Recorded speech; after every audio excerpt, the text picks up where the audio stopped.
Hi hello வணக்கம். இது உங்கள் சிவி ஜோன். சொல்லரும் எப்படி இருக்கீங்க? இப்போ பார்த்தீங்கன்னா தண்டனையிலேருந்து ஒரு பெரிய சேஞ்ச் ஆயிருக்கு.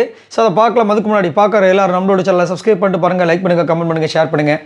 ஏன்னா காலையிலேருந்து ஒரு பெரிய டாக் ஒன்று போயிட்டுருக்கு. எப்படியாவது விஜய் பார்வதியும் இந்த இவர் கமருதீனையும் வந்து பழி வாங்கின்னு சொல்லிட்டு ஒரு கூட்டம் அலைஞ்சிட்டு இருக்குது. சரிங்களா? அப்படியே வேவு பார்த்துட்டே இருக்குது. அதில் வந்து இந்த மாதிரி ஒரு சம்பவத்தில் 2 பேரும் சிக்கனவொன்னே கிடச்சாண்டா, இதுக்கப்புறம் இவங்களை வந்து வச்சு செய்யணும்னு சொல்லிட்டு முடிவு போட்டு என்ன பண்ணுறாங்கன்னா, இவங்க 2 பேரும் பேசக்கூடாதான். பேசுகிறதுக்காக தான் இந்த பிக் பாஸ் வீட்டுக்குள்ளே வந்திருக்காங்க. வேறு எதுக்காக வந்திருக்காங்க? அது வந்து நீங்கள் வந்து 2 பேரும் பேசக்கூடாது, அதுதான் தண்டனையாம். அப்படி இல்லை, அதை நீங்கள் ஒத்துக்கலாம், இந்த நாங்கள் யாருமே உங்ககிட்ட பேச மாட்டோம்னு சொல்லிட்டு ஒரு பெரிய தண்டனை கொடுக்குறாங்க. அப்போ விஜய் பார்வதி கேட்குறாங்க, கமருதீன் கேட்குறாரு, அது எப்படி?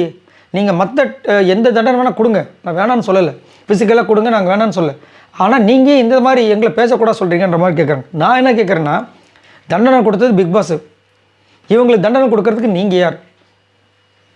அவங்க பர்சனலாக பேசி அவங்க வந்துட்டு பிக் பாஸ் இதுக்கு மீறிட்டாங்கன்னு சொல்லிட்டு அவர் ஒரு தண்டனை கொடுத்துருக்காரு. நீங்கள் வந்து முதல் தண்டனை கொடுக்கறதுக்கு யார்? நீங்கள் பேசக்கூடாது சொல்கிறதுக்கு நீங்கள் யார்?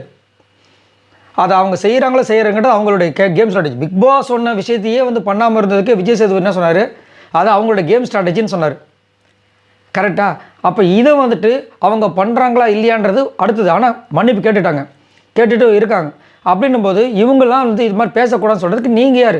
இந்த கேள்வி விஜய் சேதுபதி வந்து கேட்டார்னா இவங்களாம் மூஞ்சி எங்கே போய் வச்சுப்பாங்க? அந்த பயம் வந்துச்சான்னு தெரியல. திடீர்னு டப்புன்னு அந்தர் பெல்ட் அடிக்கிறாங்க. அப்படியா? உடனே விஜய் பார்வதி என்ன சொன்னாங்கன்னா, ஃபிசிக்கலாக ஏதாவது ஒரு டாஸ்க் கொடுங்க, நாங்கள் பண்ணுறோம் அப்படின்னும் போது சரி. அப்போ வந்து எல்லோரும் சேர்ந்து என்ன சொல்கிறாங்க, எல்லா வேலையும் நீங்கள் 2 பேரும் செய்யணும். எப்படி? அவங்க மற்றவங்களாம் கிழிச்சிட்டாங்க வேலையெல்லாம்.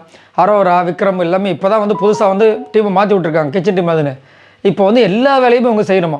எல்லாம் பதவிக்கிறாங்க. ஏன்னா ஆல்ரெடி கிச்சனில் வந்துட்டு விஜய் பார்வதி பண்ண அக்கப்போரே போதும், எங்களால் வந்து இவங்க சமைச்ச சாப்பாடு சாப்பிடுவாங்க, அது அவங்களுக்கு தண்டனை இல்லை, எங்களுக்கு தான் தண்டனைன்னு சொல்லிட்டு அவங்க வந்துட்டு பதறாங்க. கிச்சன் தவிர்த்து மீதி எல்லாம் வந்து பண்ணுங்கள், எல்லா வேலையும் இவங்க தான் செய்யணும்னு சொல்லிட்டு முடிவு பண்ணுறாங்க. ஆனால் விஜய் பார்வதியும் கமருதீனும் இருங்க ஒரு நிமிஷம்னு சொல்லிட்டு தனியாக பேசிகிட்டு இருக்காங்க. அதில் வந்து ஒரு பெரிய சண்டை ஆகிட்டே இருக்குது. இது எங்கே போய் முடிய போகுதுன்னு தெரில. பட் விஜய் பார்வதி ஒன்று மட்டும் சொல்கிறாங்க, என்னென்னா, நம்ம இதை ஒத்துக்கிட்டோம் அப்படின்னா நம்ம பேசுனதே தப்பாக போயிடும், அதேமாதிரி அவங்க முடிவுக்கு கட்டுப்பட்ட மாதிரி ஆகிடும். அதனால் ஸ்போர்ட்டிவாக வந்துட்டு அந்த வேலையில் செஞ்சு போட்டுடலாம் அப்படின்றாங்க. ஆனால் கமருதீன் என்ன சொல்கிறாரு, நம்ம செய்கிறோன்னு ஒத்துக்கிட்டோம்னா நிறைய பாத்திரம்லாம் கொடுத்து நம்மளை வந்து உண்டில் ஆக்கிடுவாங்க, அது வேண்டாம் அப்படின்றாங்க. ஸோ இதுக்கு நீங்கள் என்ன கருத்து சொல்கிறீங்கன்னு சொல்லுங்கள். என்னைய கேட்டிங்கன்னா கரெக்டு தான், அவங்க பேசக்கூடாது சொன்னது தப்பு. ஆனால் வீட்டு வேலை எல்லாத்தையும் செய்யணும்னு சொல்கிறது தப்பு. ஏன்னா அதை வந்து தண்டனை கொடுக்கறது பிக் பாஸ். வீட்டு வேலையெல்லாம் செய்யணும் நீங்கள் மட்டும் தான் சொல்கிறது. இவங்க நைஸாக வந்துட்டு இவங்களுடைய வேலைக்கெல்லாம் வந்துட்டு எஸ்கேப் ஆகிறதுக்கு இவங்க 2 பேரும் பழி வாங்குறது, அதுவும் வந்துட்டு யாருமே பண்ணாத தப்பு இவங்க பண்ண மாதிரி ஒரு சித்தரிக்கிறாங்க பார்த்தீங்களா? அது ரொம்ப கேவலம். ஏன்னா காலையில் வியானா போடாமல் இருந்தது நம்ம பார்த்தோம், எத்தனையோ பேர் போடாமல் இருந்ததை பார்த்தோம் மைக்கு. அதெல்லாம் ஒரு பிரச்சனை இல்லை, இப்போ இவங்க பண்ணதான் பிரச்சனைன்ற மாதிரி இருக்குது. ஸோ இதை பற்றி உங்களோட கருத்துக்களை சொல்லுங்கள். பாய் நண்பர்களே.